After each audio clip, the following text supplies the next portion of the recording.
conter a sangria de votos neste segundo turno e com uma semana de atraso, o ex-presidiário e candidato à presidência, que vergonha, Lula, divulgou uma carta dirigida aos evangélicos. Nessa carta tem de tudo, desde erro de português, como essa vírgula aí, separando sujeito de predicado, até falácias e mentiras, muitas mentiras. E se tratando de Lula e do PT, não poderia ser diferente. A rejeição dos evangélicos não é exatamente a Lula, é a todas as pautas morais de esquerda que o PT de Lula defendeu, defende e defenderá. São pautas que vão contra a doutrina cristã. O mesmo Lula que quer posar agora de homem temente a Deus, há não muito tempo foi capaz dessa heresia retórica. Eu, sinceramente, de vez em quando eu fico imaginando que Deus é petista, porque, sabe, permitir que a Gleice, sabe, dirija o PT com a competência que ela dirige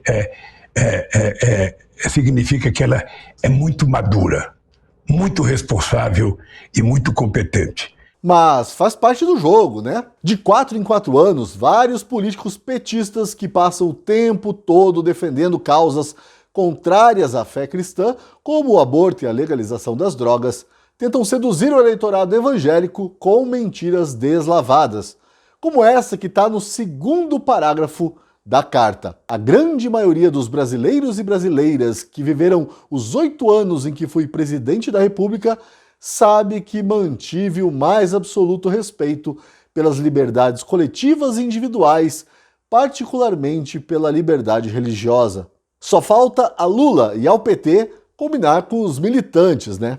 Membros do partido e das linhas auxiliares, isto é, do PSOL e do PCB, são e sempre foram hostis ao cristianismo. Daniel Ortega, o amigão de Lula, é hostil ao cristianismo. E aí você vê a famosa invasão da Igreja do Rosário, aqui em Curitiba, pelo vereador Renato Freitas.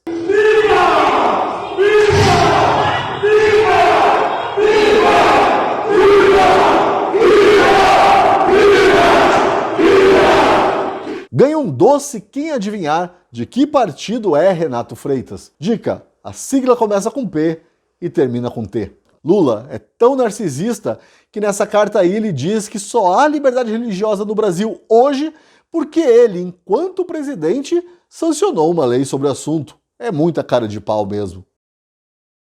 A carta continua como um documento de adoração a Lula. A ladainha é aquela de sempre. Eu, Lula, cuidei dos pobres. O tom paternalista, o tom salvacionista. A carta abre espaço até para a teologia da prosperidade. Em dado momento, Lula diz que foi a prosperidade econômica do seu governo que permitiu que as igrejas crescessem. Lula e os seus assessores realmente não entendem que o materialismo dos manuais comunistas é incompatível com a busca pela salvação. Num trecho especialmente cínico, Lula reclama do uso político da fé.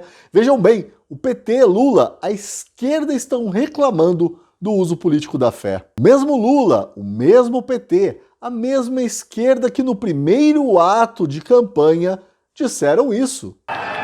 Um presidente que mente 7 vezes ao dia, mente 7 vezes ao dia com fake news. Um presidente que mente para os evangélicos todo santo dia.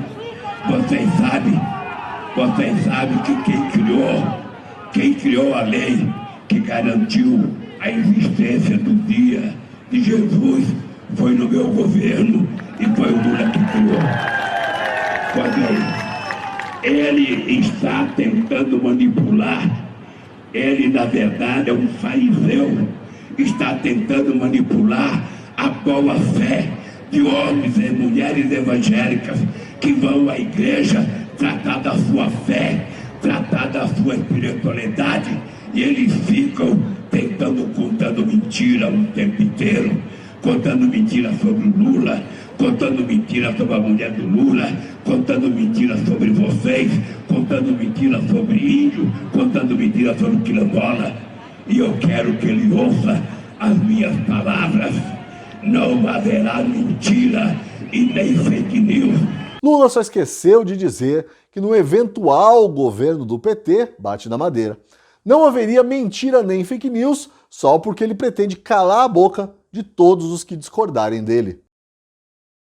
Por falar em mentira, a carta traz, obviamente, referências às pautas morais muito caras aos cristãos. E é justamente porque essas pautas morais tramitam no legislativo, no executivo e no judiciário que a mistura entre política e fé acaba sendo inevitável, seu Lula. Ao falar de aborto, Lula agora se diz contra, o que lhe é muito conveniente neste momento. E, infelizmente, para os bebês, trata-se de mais um engodo da jararaca. Repare que na carta, Lula se diz pessoalmente contra o aborto, mas que o assunto deve ser decidido pelo Congresso. E se tratando de aborto, Lula age como Pilatos e lava as mãos. Um homem cristão e verdadeiramente contra o aborto jamais permitiria que o Congresso legislasse contra as suas convicções religiosas nesse assunto. Jamais. Além disso, em que Lula os evangélicos devem acreditar agora? Nesse aí da cartinha cheia de mentiras ou nesse que, irritado,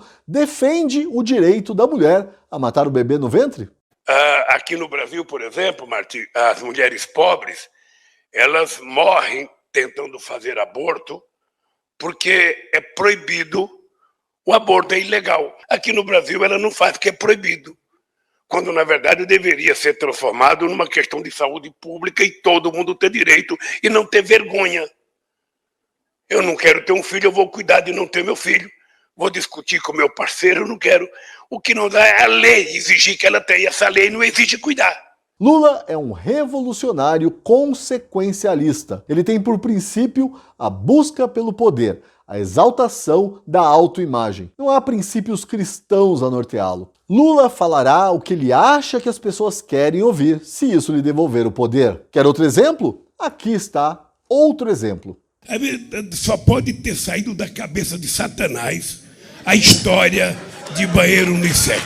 Com essa fala, Lula, o candidato preferido da ideologia de gênero, faz mais um cálculo político claro, mais um cálculo maquiavélico, consequencialista. Ele sabe que a declaração não vai ser levada a sério pelo público LGBT, que lhe é bastante fiel. E sabe também que a declaração pode servir para criar aí essa imagem de um Lula quase conservador, quase até reacionário. A carta termina com um homem que dividiu o Brasil entre nós e eles e que insiste em chamar os apoiadores de Bolsonaro de fascistas, pregando a paz, a união e a fraternidade.